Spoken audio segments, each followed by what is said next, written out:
Broadcasting from Watts Creative Studios in Bedford, Virginia, you're listening to Life, Liberty, Happiness with your host, Brian Schley. All right, everybody, welcome to the show. We have a jam-packed show today. DW's in the studio. Yep. You want to borrow my glasses so you can see the script? No, I'm getting to that age, apparently, where I need bifocals. Old man Sly. Yep. So Woody's in the studio. Say I'm hi, over here. Woodrow. Yep, I'm over here barely awake. I'm good though. We don't have a special guest today, but we do have ourselves, which I'm sure will be very entertaining. One man needs glasses. Which I'm happy about sometimes, by the way. I like not having a guest every week.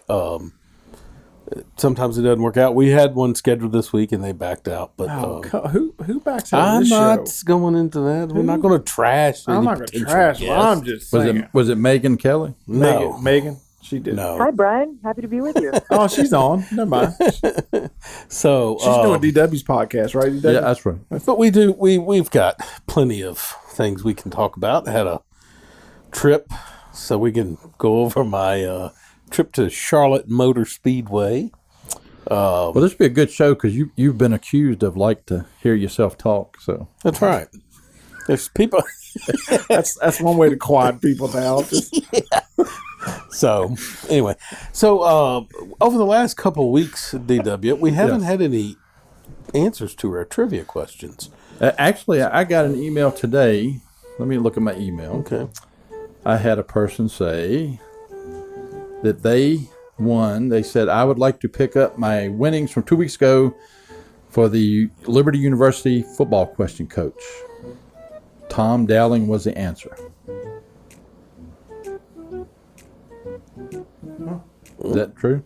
Who was it? Wayne Hale. Oh, wait. Oh, we implemented the new rule, didn't we? No. Yeah. When did we implement that rule? The answer to the trivia question was Morgan Hout.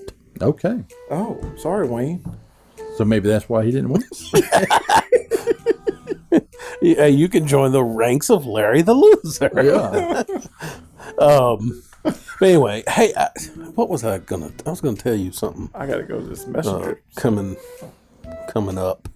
Oh, so the plans for the show for the future is we will be rejoining YouTube as well as Facebook Live. Correct? Yeah. Once our new video wise. Once our new studio is up and running. So, as you know, lumber costs are through the roof. So I think we probably need to pick up a sponsor for our studio. I thought we had one. State Farm lumber. Studio. Well, State Farm, yeah. We need a lumber that is sponsor. our State Farm, but we need to pick up another sponsor that will help pay for the studio. Well, I know a guy that works at Lowe's. If you want his information, you can contact him. Hey, there you go. We might be able to pick up Lowe's as a sponsor to help build our new studio. Question: how much you looking for? Well, the first thing we're gonna in we call the Studio B. Yeah, I like What'd you that. call it? I like Studio that. B? Studio B. This would be an A. Yeah. The State Farm Studios currently will be moving next door into Studio B, and it'll be an outdoor sort of theme. We'll have grass, turf put down. We're gonna have lights, just like you see outdoor, string lights. And then, so we just need to build the 2 walls that'll encase the new studio, and then furniture. Well, as expensive as lumber is, that'll be about $50,000. You know, I bet we could probably get Virginia Furniture Market, or maybe talk to Brian. There we go. Up Yeah, at People's Furniture. yeah, that'd be nice. It's gonna look good, and we'll put some video capabilities out there, Yeah. and it'll look slick. And then What do you think, D-W? Simulcast. All you're doing is nodding your head. The people can't see that. It will in Studio B. They will. You're a big dreamer. Then you don't think we should do that? I think we should do it, but I don't think you're going to get somebody to pay for it. Well, yeah, I do. Structure Foundation Solutions. Yeah. DW. I think they'll probably do it. How about custom structure? I'm thinking that we could hit Mr. Elliott up. There 'Cause we go. We'll have him on the show to talk about Yeah. the St. Jude's home. Yeah. And maybe in order And to then do that, St. Brunt's. we'll get him studio. to. We'll hit him up on air. Yeah. He's probably got some furniture to donate anyway. Yeah, he'll probably build us a whole new build. Anyway, There we go. I'm excited about a new studio. Yeah, I me think it's too. going to be neat. Yeah. Yeah, And then we'll be back on video, and then I got to start dressing up again. you got to start wearing pants again. Right now, I have a face and a body for the radio, so got to whip into shape. Yeah. I'm gonna do some calisthenics. Right now, if somebody tuned in, this would look like the Star Wars thing. Jabba the Hutt sitting in a corner. Oh my gosh! I wish I had that. Wow. Board. Holy cow! You're a little harsh today. Hey, can you mute his mic? Hey, how about this? We can get you to be Jabba the Hutt. I'll get Tammy to dress up like Princess Leia. And we'll do a parody. Yeah. We have to get somebody to donate a chain. Anyway, our trivia. So this week's trivia is sponsored by Grizzly Garage Doors. Where can you find a reliable garage door? Central Virginia area looks to Grizzly Garage Door, LLC. Jed is a veteran of the military and provides exceptional service for both residential and commercial. Grizzly Garage Door is your place to go when you want the best. If you're building a new home and you're not sure what type of door is right, go to grizzlygaragedoorllc.com. Brian is by far the best person I know. Choosing the right garage door and the host is important to Grizzly Garage Doors and will make that tough choice for you. New doors, existing doors, repair or replacements, they have emergency service capabilities also. So give Jed or Chelsea a call, 434-277-2765. That's what you letting the host write the sponsor. I slipped that in the script. I stick to the script. I see Teleprompter. that. I figured you'd read it and stop, but No. apparently no. He pushed through like a true That's how professional. you do it, DW. That's it. Thank you. Well, since you re-upped my contract, I feel obligated. Been renewed. after firing you. No, Yeah. after you quit. After I Yeah, he quit. walked off. Yeah. So anyway, thank That's you. okay, because I know that if you've got depth on this show. So there's another guy that just keeps Just fell begging. right in. He gets begging to talk to you every week that you can just put right in the seat. Who is that? Ron Brown. Oh, Ron. Yeah. Oh, Ron. Ron will call the show here shortly. We need to have If him he on. calls my phone, I'm gonna put it on speaker. That's it. Just put him on the air. There we go. Today's trivia question is, what is the name of the building where BSTC is currently in? Bedford Science and Technology Center. What is the name of the building? Pretty easy, don't you think? Yeah. They just did a dedication If ceremony, you right? watch the news, yeah. Yeah. So, current events. That is your trivia. Now we're moving on to sports. There's a four-time win on the line for Elio Castro Neves. Look at the crowd. They know history's on the line. Welcome to the four-time club, Elio Castro Neves. That is awesome.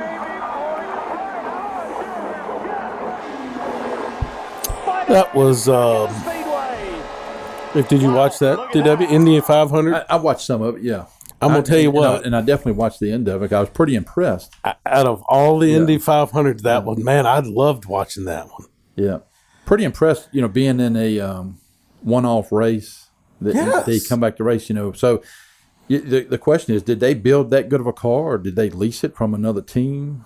I never did find that out because That's a bigger conversation because I heard Denny Hamlin in NASCAR this week talk about charters, not doing a charter, and all this other crap. So I've been trying to figure out what the heck that's all about. yeah. But that's an interesting question for Indy. Yeah. The other thing I would like to know about, because first of all, that was phenomenal. Yeah. Because Castro Neves is sort of a fan favorite, and they sort of pushed him. Like, he didn't get fired from Penske. They pushed him to a lower division. Yeah.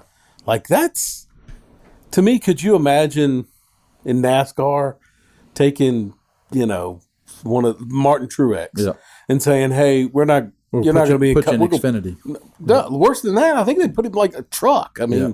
you know what I mean? Yeah. And then you do it, and then come back for the Daytona 500 and win it Yep. in your first race and only race. That's crazy. Denny Hamlin is going to a 2-car team next year. Yes, and we'll talk about that after we let's talk. Don't forget about that because I want to bring it up. Okay. It's So- not on your script. I know, but you don't have to go exactly by the script. You have a mouth. So, Well, it's in red right here. but I anyway, just wanna make sure. congratulations to Castroneves. That was a phenomenal win. And Maybe they should bring him back on Dancing to the Stars and see if he can win hey, there again. you go. A repeat. That'd be a good idea. So let's slip over to NASCAR. Kyle Larson wins the Coca-Cola 600. Rick Hendrick, career win 269. The irony of returning the number 5 to Hendrick Motorsports this year, the number with which All-Star Racing, owned by Rick Hendrick, scored their first victory at Martinsville with Jeff Bodine. So obviously that was the 600, which is, for those who don't follow racing, is after the Indy 500. So you have two great races. It's just a great day for racing. And you don't even have to be a fan. I mean, just watch it. It's interesting as all get out. What was neat about both NASCAR and Indy, Indy only allowed 40% capacity, something like that, or 30%. It was small, but they still had 165,000, I think. NASCAR had complete 100% capacity. Yeah. And probably 50% of the stands were full. Yep. Yeah. But NASCAR has, here's what I'll say, because I went on the trip this weekend. So I decided to take Ashley and Reagan in the motorhome down and got a infield camping spot. And I was nervous. I told DW I was kind of nervous. I wouldn't have been nervous if it was me and a bunch of guys, but it's just me, Ashley, and Reagan. I wasn't sure how this was going to be because they made the experience absolutely perfect. Yeah. You couldn't ask for a better experience as far as from their perspective. It was neat. The amount of work that they've done in and around Charlotte Motor Speedway is amazing to me. Something I didn't know that I'll ask you about. Bruton Smith, he's 94 now. So Bruton started and built Charlotte Motor Speedway. Yes. Went bankrupt, Yes. lost it. With Curtis Turner. Yes. Got it back, and then made it a publicly traded company. Yeah. And it flourished. And it's something I didn't know. In 2007, he wanted to build a dragway, Drag strip. And Yes. the council, a lot of people were upset. Which I'll be honest with. I know it's loud, but there's a speedway there. It's already, yeah. But council did change the ordinance that wouldn't allow it. So he threatened to move the track out of Concord. Which, did you know this? Yes. I did not. I was unaware of this. Yeah. So he threatened to move the track out of Charlotte, and the state got involved and ended up throwing him, I forget, $30 million Yep.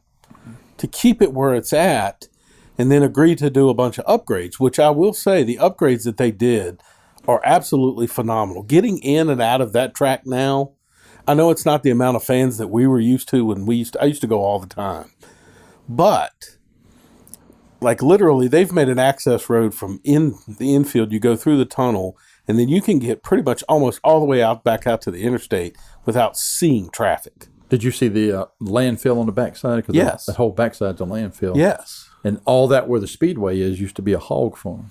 Oh, wow. Yeah. I did not know that. Well, Moorfield Farms, I guess, because that's where I used to camp. Yeah. But now I think I can't say NASCAR. I'll say Bruton. Now there's two different, because Bruton owns 6 speedways, I think, Yeah. which is called Speedway International. No, what is it called? SMI Incorporated. SMI, Speedway Motor Yep. Incorporated. Anyway, I think they go through great lengths to try to make the experience worth going. And you can always tell if you're listening on the radio, you can always tell PRN. if they're at his track because they use PRN. PRN, Performance Racing Network. And then the other ones use MRN. Motor Racing Network. Yeah. So, but I think I'm not seeing the fans that I used to see, but I do think, because there's like 8 campgrounds now in and around Charlotte, not counting the infield. And they've opened the infield up to nothing but camping, it's pretty much. So I think they've done a great job with the camping.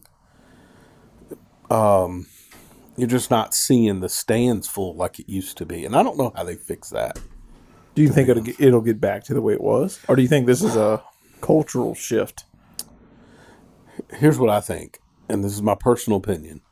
I think if Bruton Smith was to start his own league with his 6 tracks, I think they would be packed every single time. Well, the announcement come out yesterday because Tony Stewart and Ray Abraham have started their own series, the SRX. That's right. SRX Superstar Racing. Yes. Kind of like the IROC series. Yes. They're going to build all the cars, stuff like that. So they announced yesterday they picked up a title sponsor for the series, which was interesting. Oh. Camping World. Camping World. Wow. Oh. So is that going to take away from the truck series? Yeah. Now, I don't know. I'm not saying. So there's a lot to unpack when it comes with NASCAR and the layers. It's not just simply you put the cars on the speedway and people show up. What attracted people back in the day was the freedom. You could go to the track, and DW can tell you, you could literally pack in your car, drive to the speedway, stop at Kentucky Fried Chicken, Hardee's, wherever, buy as much food as you want to buy cases of beer, and you could walk right in the gate, sit down, you and your family, and you could eat, drink, watch a race, do whatever you wanted to all day long, and not one person would bother you. You could go back out in the parking lot and spend the night in your car, and everybody would be nice to you. I mean, that's the way it was. Mm-hmm.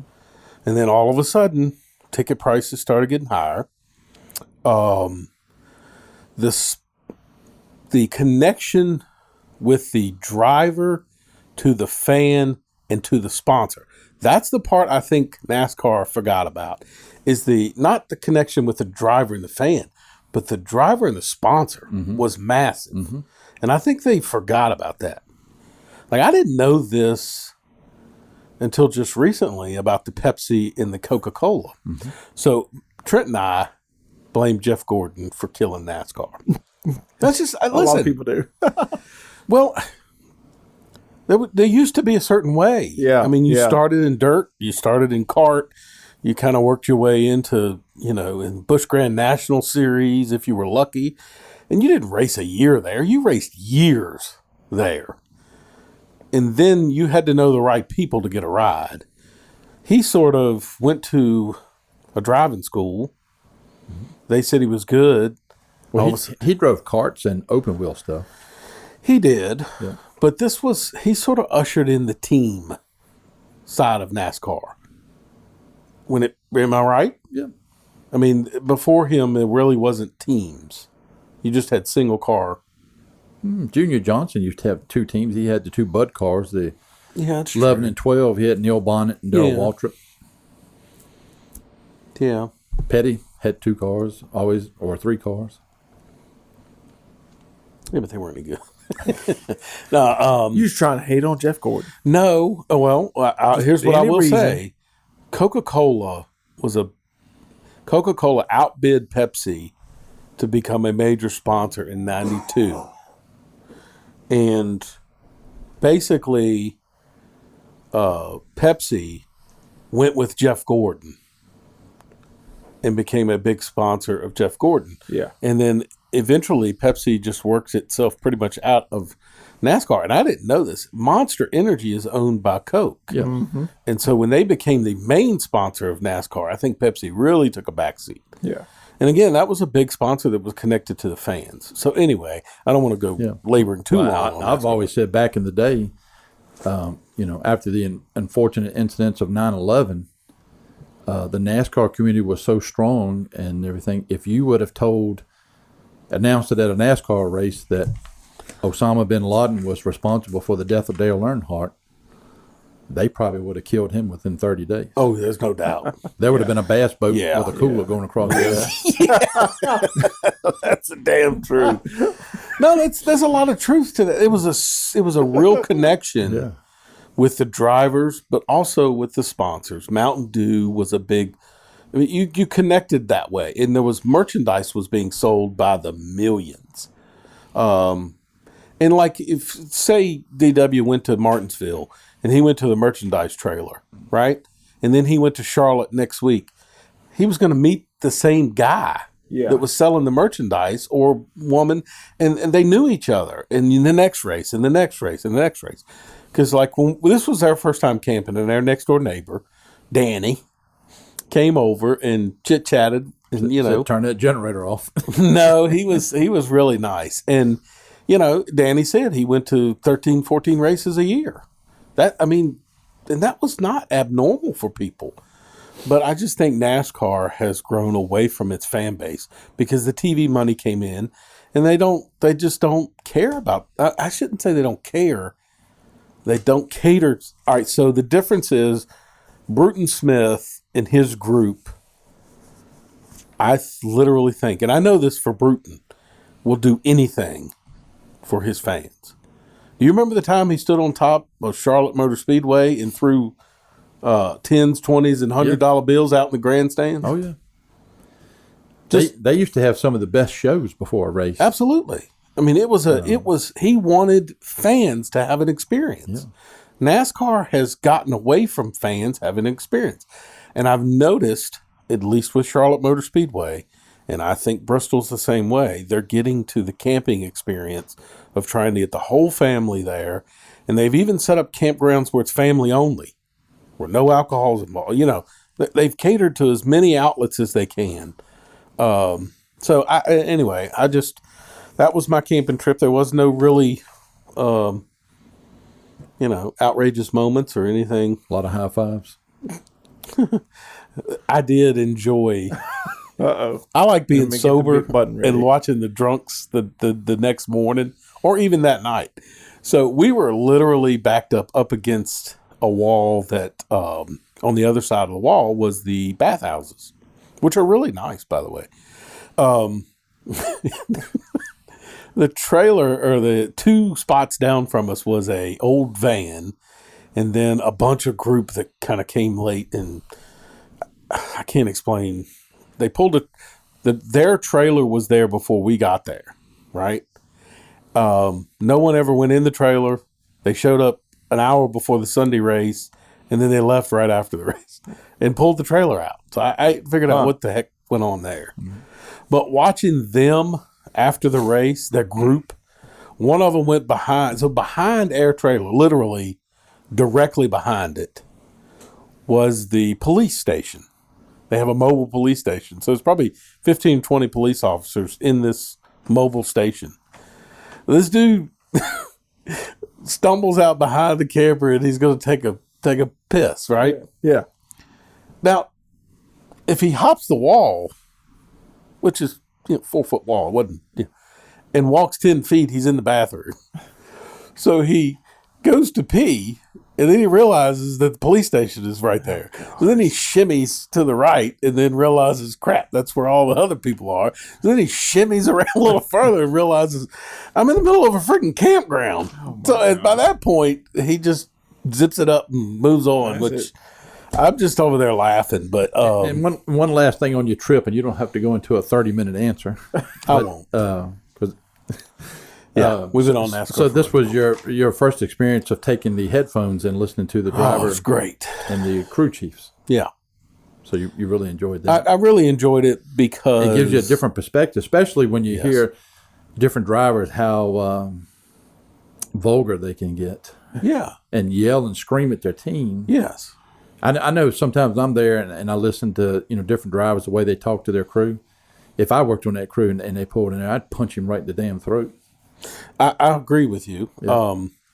Haley Deegan is who we listened to Friday night because Reagan was with me. I wanted her to kind of listen to the girl driver or whatever.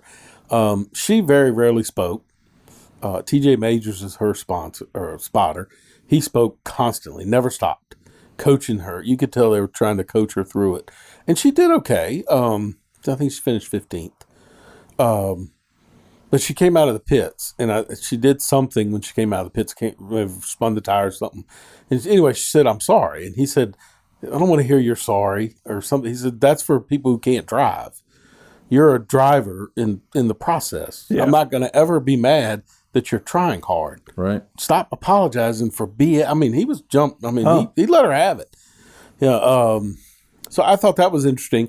And then you flip over to Sunday, where you got Joey Logano is the driver that he's a spotter for, and 15 words. It's much less chatter, much less. And there are some drivers that speak a lot and some that don't. So anyway, that was my experience. That's NASCAR. We can get, more into that later on, but you should try it. I know. My wife, she used to love going to races. She keeps hyping it up. She's like, we need to go. It's so much fun. But see, here's the thing.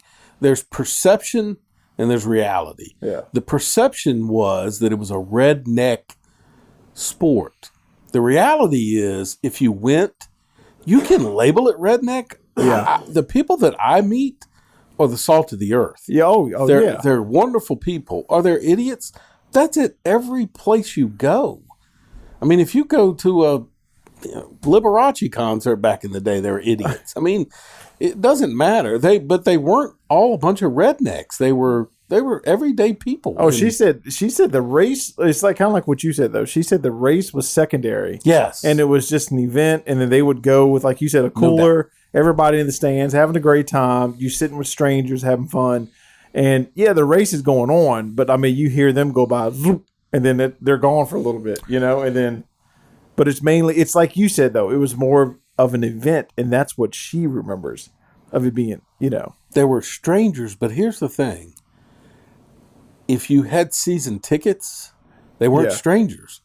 They were people you met when you first went, and now they're the same people every year. Yeah. You could go 15 years in a row and have the exact same campers on both sides of you. Well, let's get a Life, Liberty, Happiness camper.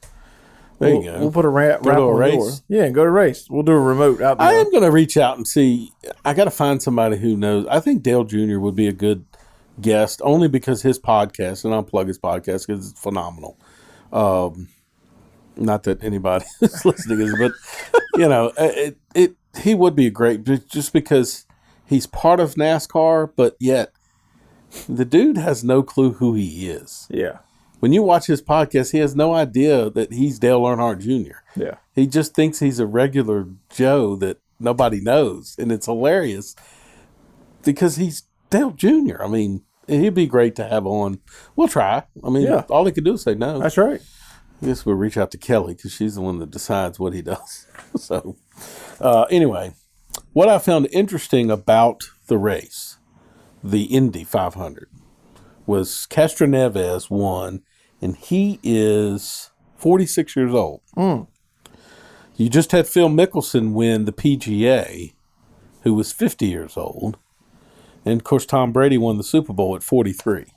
So there's still hope for me. So, I mean, the young people because every sport just seems to try to get younger and younger and younger and younger. So it seems to be this year, the older people are showing up the young folks. That's right. What do you think about that, DW? I think it's wonderful. So, why are the young people not? They're more into the video games. You think so? Yeah, the e-racing and stuff like that. Yeah, I heard a comedian today that was saying, could you imagine if a draft had to happen today with the bloggers and the... I'm not shooting that weapon, but I'll write about it. I can't imagine. You won't even have to. There won't even be real races in 15 years. You'll just have the VR, and then you'll pretend like you're at the track. Nah, and then they'll just keep going around imaginary. I don't know. I will go back next year if my wife wants to go. But they sent me a thing asking me now. something you may not know, DW. They now have a rain guarantee. Yeah. That if it rains, You go to another race that they own, another track. Another track. Wow. Yeah. So Two things I'm well versed in: I know NASCAR's one of them. racing and wrestling. Wrestling. only- Okay. Well, we'll The talk only wrestling. two true sports left. Well, we'll try to. Hey, I tell you what, we'll reach out to Bob Ross. Really? Why? I asked you that a month ago. Well, actually, we did. Actually, if you want to know, we did reach out to him and just hadn't heard back from him. So I did listen to you. Okay. Because he worked with Ashley at the courthouse. That's what I said. We did try, but I would like to reach back out to So him. he didn't answer you at all? Bruiser Bob did not. But we'll try again. He's down in Florida or something now. So, anyway. Speaking of old, one last thing in sports. LSU's baseball coach retired. He has been having neck problems for 3 years now, apparently. And they just can't seem to get it right. So he says he just can't give the effort with the pain. And I understand that stuff I hear is painful. But he was phenomenal at LSU. He took over in 2007, I think. No, it was 2006. Anyway, he won a national championship.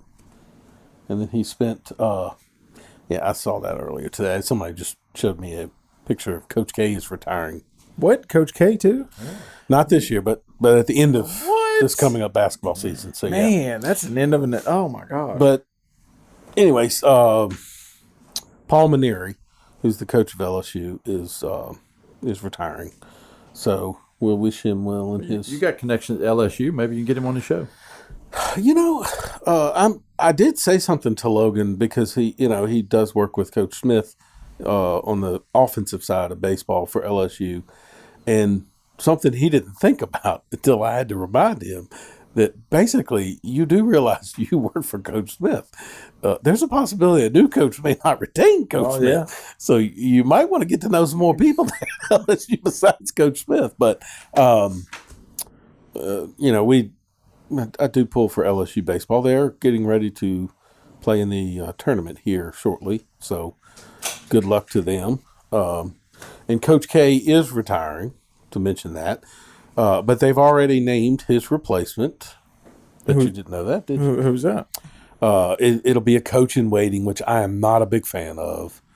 But John Shire, who's an assistant coach now. He played at Duke, won a national championship not too long ago. Speaking of coaches, have Liberty announced a new Yes, they basketball have. Okay. And public may or may not know. His name is David Williams. I believe he was an assistant to Hank Luton, who was a coach two coaches prior to Dunton. He was only there 1 year, but I think he did a good job and was well liked. But he had to leave, and you may know him. Do you know Hank? He worked at Salem's Parks and Rec, and it was just too much of a drive for him. So he had to, because he was still living in Salem. They had just had a child. But he was an assistant under him, and then I think he's worked in Salem, at Salem basketball for a couple seasons. But he also does some training for basketball. Oh, we'll see. Hopefully we wish him well. But yeah, I believe his name is David Williams. So I think David Williams. Hold on. Yeah, I think that's right. I thought you was going to announce it on this show. That was going to be the breaking news. Well, yeah, David what happened Williams. to that? Yeah. I had to check other sources. I had my sound effect ready. Well, that I may be. didn't get to use it. I don't know if they've announced. Have they announced it yet? Oh, so this might be breaking. Hold on. I'm sure people know, but Oh, I mean, I had people call me and tell me. So, anyway, good luck to him. And the Liberty baseball last night won a doubleheader. They played Brookville, so that's good. All right, well, now we're moving into what's happening. The riveting part of the show. the steak, the meat of the show. And that's brought to you by I don't know. It is brought to you by State Farm. Yeah. Thank you. When you need a good neighbor, don't look to the person beside you. Look to David Hallnaker and State Farm. Reliable service when you need him and a friendly staff that treats you with respect. Auto, life, RV, motorcycle, car loans. Call David Hallnaker and he is there. David has over 30 years experience in the business. He is your local State Farm dealer. He can answer your tough questions. He's my insurance agent along with DW. Yes. Because when I call 540-586-8194, they have the answers that I need. Call David today at 540-586-8194. Or if you just want to stop by his office, it's beside Walmart off of 460. I went there, met with him last week, went through all of my insurances, added one to my insurance. And Nana, got to say hi to Nana. Everybody over there is good. Oh, he did want me to mention, they are hiring. Uh-oh. Wow. So if There you we go. News bulletin. have someone who may be interested in being a insurance agent, I've never known a poor insurance agent. I think they all do well. So Insurance and real estate, man, they roll. yeah, I do. So so if you're interested, call David. Actually, that would be great if we had someone who listened to the show that ended up working for David. It would lock us into a. Oh, he probably- would just love us. Oh yes, he already loves us. Yeah. All right. If you're listening out there, But, yeah. So here's your chance. on to national news. I don't know if you saw this, DW, but the Biden administration has now suspended all oil leases in Alaska in the Arctic Refuge, except there's one problem with that.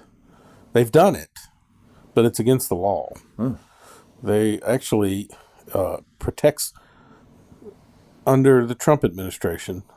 When they allowed drilling to take place, they also made it illegal for federal agencies to take away the leases, and left it up to the states because of, it is a state that actually has the oil. So here's the governor of Alaska, Mike Dunleavy, who was on Fox News. The wall that's been set up. Well, since it was a law, Governor, are you going to challenge it in court? We're going to challenge it, yes. Has that been, have you set the motions of that in progress already? We're working on it now with our Department of Law, but we have no choice because, again, it was a law that was passed. The sales have occurred. There's supposed to be another tranche of sales, lease sales under that law. And so we have to press our case. This is the development of ANWR is vital to Alaska and putting oil into the pipeline. It's vital for America. Have they absolutely refused to talk to you about this?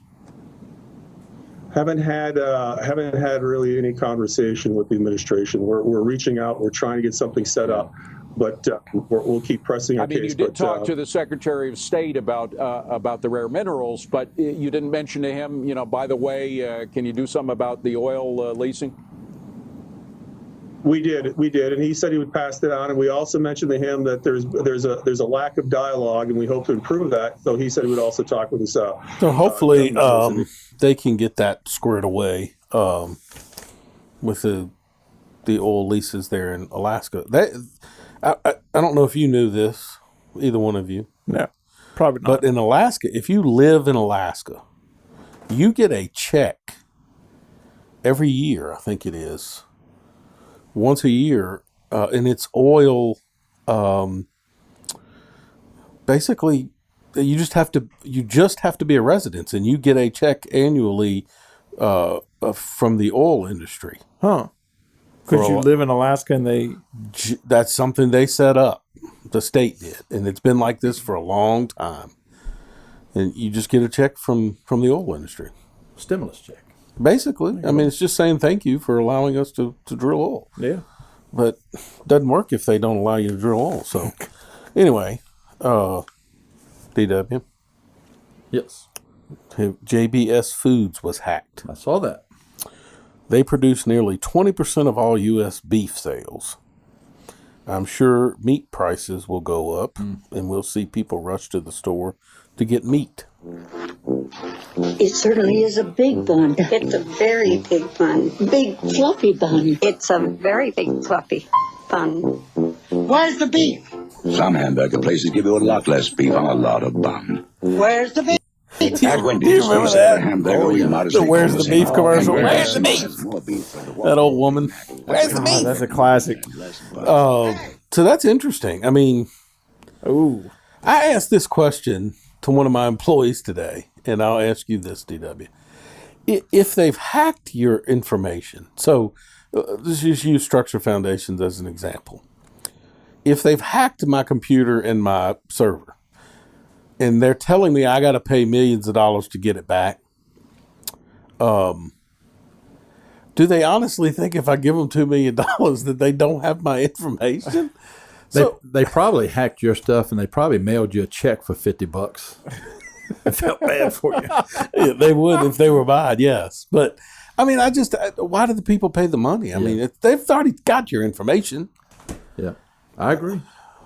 So, anyway, hopefully, I mean, everything is going through the roof right now, prices wise. Yep. And it's not going to slow down, especially these idiots who $15 minimum wages and all that stuff. All of that stuff drives costs through the roof. I mean, I would think, from what I've been seeing the last week, restaurants being packed, stores, people getting out, you would think the economy would be getting a whole lot better with people out spending. It is, except you still have an issue now with supply and demand. You've got the demand, but you don't have the supply. And it's just created a mess. So anyway, I had to take a drink of water. Excuse me. A water break. All that talking you do. Yeah, too much talking today. Too much talking. Hi, Brian. Happy to be with you. Hey, I'll give you a break. So I this is something I observed while I was in Charlotte. Ashley wanted to go shopping, so they have Concord Mills Mall there, right? It's one of them big malls. Go. Yeah, good one. So do you think, and I'll ask you this too, Woody, so do you think we'll ever get to a stage where we have stores, because everything has become so political today, that you'll have stores that are conservative and stores that are liberal? Do you think we'll get to that point, or you just think it'll... The reason I say this is the reason why, and this may not be political, but it does kind of go down that alley. So I'm in the mall, right? Every store, everything was wide open in Charlotte. No mask, no nothing. Everybody's walking around. So we go into this mall, and there is a Nike store. All those stores are the same. You walk in, whatever. There's a Nike store and an Adidas store across from each other. Yeah. Both stores require you to have a mask on, hand sanitizer put on, or you have to show proof of vaccination. Gosh. Yeah. Across from that was the shoe department, the store that has all the brand shoes in it. Yeah. The Nike store had 2 people. The Adidas store maybe had 3 or 4 people in it. And the shoe department was full, completely full. Yeah. So what I do like is the free market system always has a way of sticking its middle finger to people who, try to control things. So that's why I say, are we going to get into a situation where we're heading down this road of vaccines are going to be required, and you're going to have stores go, not here. And so you're going to start to have that, I'm going to choose this one over this one. And at the end of the day, the free market system typically... I think money talks, and I got a short little story from this weekend. So my wife was vending at, I won't name the store, but it was at it's in Charlottesville. Okay. And there was a pop-up shop where they allowed her to set up a table inside of the shop and sell her candles and stuff like that. Well, they were still requiring masks until June the 1st, which was yesterday. Okay. So it's Saturday. And then Tuesday, they already announced on Facebook that we're going to allow, we're transitioning and you can come in without a mask if you're vaccinated. Saturday, they were still turning away people, saying they couldn't come in the store if they didn't have a mask on, for people that had ordered stuff online and came to pick it up. Right. So I just, as a business, I just think that's the most idiotic call. Is that, hey, we are announcing you don't have to have a mask in 2 days, and we know you've spent money with us. Yeah. But you're not. They would come in the door and they would literally stop them and say, "Do you have a mask? If not, you can't basically come in." And I think you're exactly right. Money will talk in the end, and the only way that people will just get over it is if you just stop shopping there. I mean, really, after a while, people have no choice, and I understand being safe, but that just seems so silly to me. Like, you already announced you're going to lift it, and then people have spent their money, and you won't even allow them in your store. Yeah. That doesn't seem right. But it's not my store, so no, and that's what I'm saying. I think I don't know. I think that's a battle that's going to be brewing over the next year. Yeah. Especially, I know LSU right now is looking at requiring all students to be vaccinated. And I just think it's a slippery slope. Yeah, you got to be careful. And that's basically, so the faculty is the one that voted to require students. The president said, look, you can want it all you want to. Yeah. We don't want the lawsuits that are going to come along with it. And until the state tells us that we can do this, we're not doing anything. So I'm curious to see, because I don't know. DW, you got a vaccination. I did. I'm going back and forth. I don't know whether I will or not. The only drawback that I have at this point is I would rather see a little more study being done. I don't know the side effects down the road. None of us do. For me, it's not even about the vaccine or the mask. It's more about the business. Like, it just doesn't make business sense to me. But maybe I am in the wrong, and maybe I don't have the human capacity or the emotional part of it. But it just doesn't seem. I'm just more of a choice person. I was just like, if you choose, it's your choice. But again, at the end of the day, it's still their business, and I respect that. Yeah, it's just a matter of whether you want to, shop there or not. I don't know. It just seemed that one just struck me weird, because people had ordered stuff and were there, and it was like, no, come back on Tuesday. Well, what's Tuesday? That's 2 days from now. What? I didn't get it. But so is it raining outside? Pouring now. Oh man, we could test out the new roof. And the noise canceling roof. Ooh, so much from my grass cutting. Man, that sounds. Oh yeah, so DW, we can go till 7:00 now on the show. We don't have to. Which we're going to be there if we don't shut up. All right. All we have to do is ask Brian 2 more questions. Local news.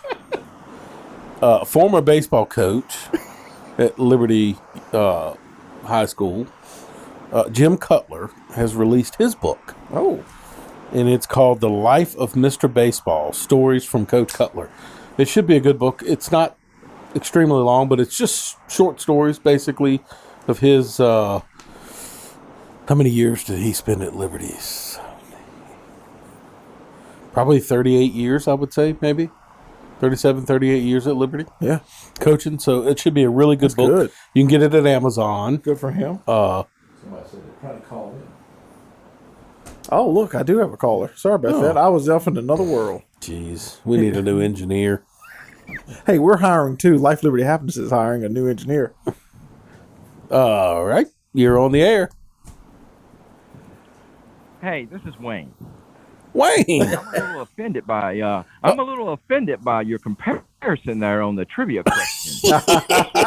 Yeah, that may have been a little too hard. We have a disgruntled listener. And I think you rewrote the question, Brian, because I went back to the previous show, and it was the 1983 coach for Liberty Baptist College, and I'm sorry, but it was Tom Dowling.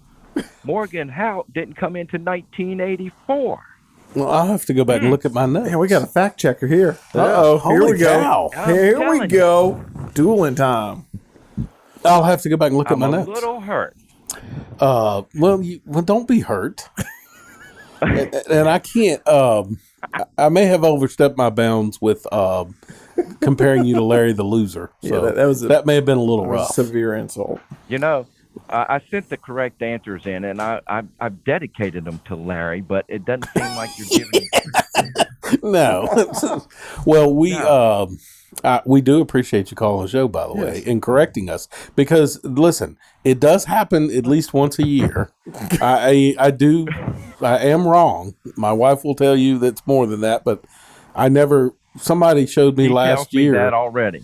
Well, somebody showed me last year tells on the me back that of at a church. pencil. There's something that eraser. I'd never heard of that before because never had to use it. But Oh Lord. But anyway, thank you for calling the show, and I apologize. We will look into that, and we will definitely make it right. I had to go back and listen to the show on the 19th, so I had to listen to it again. Oh, well, that's good. You should do that that's anyway. the whole reason why we do Don't that. make me do it again. All righty. Well, thank you again, Wayne, for Enjoy calling. the show. Have some fun, guys. All righty. Well, that was Wayne the Whiner. Oh, sorry, Wayne. You got a nickname now, man. Oh Lord, let me call him back. Oh, there we go. There are no callbacks either. No callbacks. One time a show. One time ever. Oh. Yep. I got to block your number now, Wayne. No, I'm just kidding. Yeah. Thank you, Wayne. We will. I thought. I mean, I'll go back and look at that. Now, I might be wrong. I may have did the question. I mean, that's one way to get people to listen to the episodes. But that's interesting. We I'd just like to changed go the trivia question. Huh. Yeah. All right. Well. All right. Anyway, it's good to have Wayne on. Hey, Wayne. While we have a minute, do we have a minute? I'll tell you what. We'll save this part, DW. I'll save you your headache. Okay. And we'll save that part for a different show because I'm thinking about having the county administrator Robert Hiss. That's his name, right? Oh yeah. Yeah. Think about having him on the show. Yep. Because I would like to talk about Parks and Recreation. Yeah. It'd be a good one. It'd be a good one. I really would. It's a Achilles heel right now, in my view. And we're feeling it. This is me personally speaking. This is not anybody at the administration, school, or anything. Just me as a spectator. I think we're seeing the lack of recreational sports show up in our high school athletics. So anyway, I just would like to pick his brain on if there will be any movement in the future on that. So we'll have him on a different show, and see what his thoughts are. Because if I've learned anything, he is a very good listener and seems to be doing a good job at the county. So we'll reach out to Mr. Hiss and see. So on to the funny story of the day. There is a brewing company in Fairmont, Indiana called Bad Dad Brewery. They are doing a contest and they're looking for the Bad Dad of the Year award. So you can nominate your bad dad and they will announce the winner on June 19th, which is Father's Day. There's no way that you could come from my loins. Soon as I get home, the first thing I'm gonna do is punch your mama in the mouth. That was Jackie Gleason, old Smokey and the Bandit. And small correction there. Uh-oh. Father's Day is not on the 19th. Well, it's going to be, when is, God, jeez. Hey, Wayne, can you help us out on that? Call back in and give us the correct. Can we have uneducated people on the show? All right, so when is Father's Apparently Day? we need to hire a fact checker on this show. Okay, but they're announcing it on the night. You said they were announcing it on Father's Day, June 19th. That's not true. Yeah, right. So, anyway, that was our funny story. And now, Bedford, you're up to date. Hey, DW. Yes. Did you know most small businesses spend a majority of their time making sure they're getting their work done on time with quality and keeping their customers happy? No, I did not. The last thing they want to do is spend hours working on payroll, figuring out what invoices have been paid and what hasn't been paid and so forth. Well, I'm here to tell you, CNS Business Services can help you with that. Call Susan or Charlene, they're nice people, and meet with them. They will lay out a plan that is affordable for you and will help you maximize your profits. Brian wasted tons of money over the years. I mean, he just wasted just tons of money over the years, thinking he could handle it. But once he made the switch, he started kicking himself real hard and for waiting so long. So call them at 540-586-1120 or go to their website, csbusinessservices.com. BenfordVirginia.com and tell them you heard us, heard them on the show, and tell them we sent you. Call them 540-586-1120 or csbusinessservices.com. All right. Thank you. DW? Yes. Take over. All right. Nobody knows. Nobody probably knows that Brian is a big Clint Eastwood fan. Oh, boy. This is going to be fun. And this week, Clint Eastwood turned 91. Yes, I did see that. So you was probably home watching Clint Eastwood movies and stuff all day long. He had a marathon. I was watching it all weekend at the Charlotte Motor Speedway. Well, did you know that he was a swimming instructor in the U.S. Army? I wasn't. What? Clint Eastwood was. Clarify. Fact check that. He also survived a emergency plane water landing. He was returning from Fort Ord in Seattle following the weekend leave in 1951. And on the way back, he was on board a Douglas AD, a torpedo bomber, World War II vintage plane, and he caught a ride back.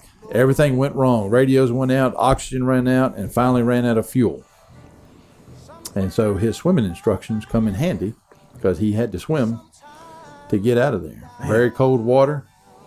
And then he found out later years there was also a white shark breeding ground there. So wow, Eastwood's awesome. Yeah. He would have fought him.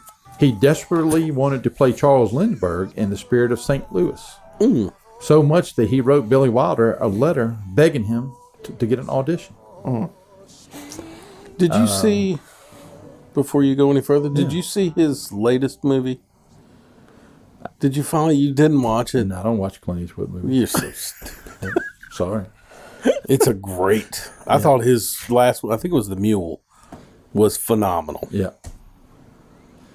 Go see it. The name of his production company comes from his agent's bad advice. Eastwood's agent told him that appearing in Leon's trilogy would be a bad step for his career. Bad step in Spanish is Malpaso. Huh. And since Malpaso Creek is also a body of water located in the Carmel by Sea, California, where he makes his home, he named his production company Malpaso Productions. Man, those are great movies, too. Yeah. Those are great He movies. landed the role of Harry Callahan because Frank Sinatra had tried out, but he couldn't hold the gun up right. The 44. Of course. Yeah. He was the mayor of Carmel by the Sea in California from 1986 to 88. So you and him have something in common, a little brief political career. Never mayor. He quite often would buy lose his election. He quite often would buy its residents ice cream. Oh. And the reason he run, because he felt disrespected by the town's administration after his plan to build a small building was automatically rejected. He won an out-of-court settlement that allowed him to build the building anyway. But the incident motivated him to run for office. So he got 72.5% of the vote over two-time mayor, Charlotte Townsend. During his time, he made it easier to build or renovate property. He got a tourist parking lot constructed, opened a library for children, repealed a weird law in the books that prohibited the selling and eating of ice cream on public streets. Some tourists did not like the new tourists that arrived after he took office, so he just said hell with and didn't seek re-election. Brian, that would have helped if you bought everybody ice cream. Yeah. See, that's what. We'll remember Well, that next run. Maybe next time I'll go. I'm going to lower taxes. Yeah. I want to attract new businesses and sell ice cream to everybody. He also owned the largest hardwood tree in the United States. He is the proud owner of a blue gum eucalyptus that is thought to be the largest hardwood in America. Get it, Clint. Give a second. Wayne will be calling in telling you that's a bunch of BS. We appreciate you, Wayne. No way that tree is that. I'm just kidding, Wayne. Get off my lawn, punk. I'll see Wayne at church and he'll give me a hard time. But He should. Yeah. not at church. He should be repenting. Oh, gosh. Well, some of the stories I heard come out of Bedford Baptist over there. Oh, boy. Hey. It's the big brick church. Yeah. Well, we have one more business to take care of. Our business highlight this week is Dominion of Bedford. Located at 1750 Independence Boulevard. Stop by Dominion. They have, I think, Dodge. Yeah, Chrysler Dodge Jeep. Chrysler Dodge Jeep. Yeah. Also Polaris. Polaris. There you go. Yeah. A good week. Hey, we wrapped up on time, too. Look at that. DW, you still got to go mow since it rained? I don't know if I got my water blades on. Yeah. The mower, but hold on. And of course, it might not be raining where I need to go cut the grass. That's true. Where are you cutting the grass at? Your house, right? No, over at the Masonic Lodge. I cut the grass there. Oh, DW's so good. Man, he's good people. Most people probably have stopped listening now, but where were we at? We were somewhere, and I'm reading the paper, and I see where the Lynchburg paper has done a story on the Loop. Did you see that? Did you see that? I did see that. Did you see the quote from our wonderful town manager? No. Yeah, it quoted him of walking the Loop to the church, and I gave him a hard time because I've never seen him do that, but he may have done it when. I have seen him running in the Christmas Classic and stuff like that. Hey, but I do. Wayne, can you fact check that? Can you? Yeah, Wayne, can you fact check to see if Bart has ever walked to the Bedford Baptist Church? Wayne will let us know next episode. Appreciate I was Wayne. giving him a hard time. He has walked, and he walks to work too. So Bart does. Bert Warner. Bert Warner. So anyway, I was giving him a hard time about that. I was like, "Are you kidding me?" So, but no, it was a good article about the Loop. So I think people use the Loop a lot more than you think. So, well, it was an exciting episode to hear myself talk. I'm glad everybody's excited about that. And what do we have? Who do we have next week?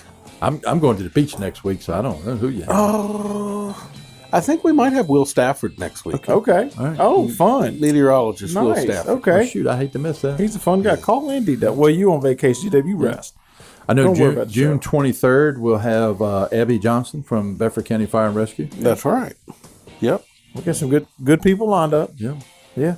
I don't know who you have on the 16th, right? Before that. Probably Brian Schley. Brian Schley interviews Brian Schley. Yeah, we got to do once a month. He's got to have one. He's just got to, he's got to help himself out a little bit. No. It's difficult having guests every week, and, sometimes it's nice to. We can talk about issues like NASCAR. I could do a whole show, and I know people don't want to listen to it, but, well, maybe they do. You never know. You never know. We'll find out. Anyway, we'll see you next week. Trying to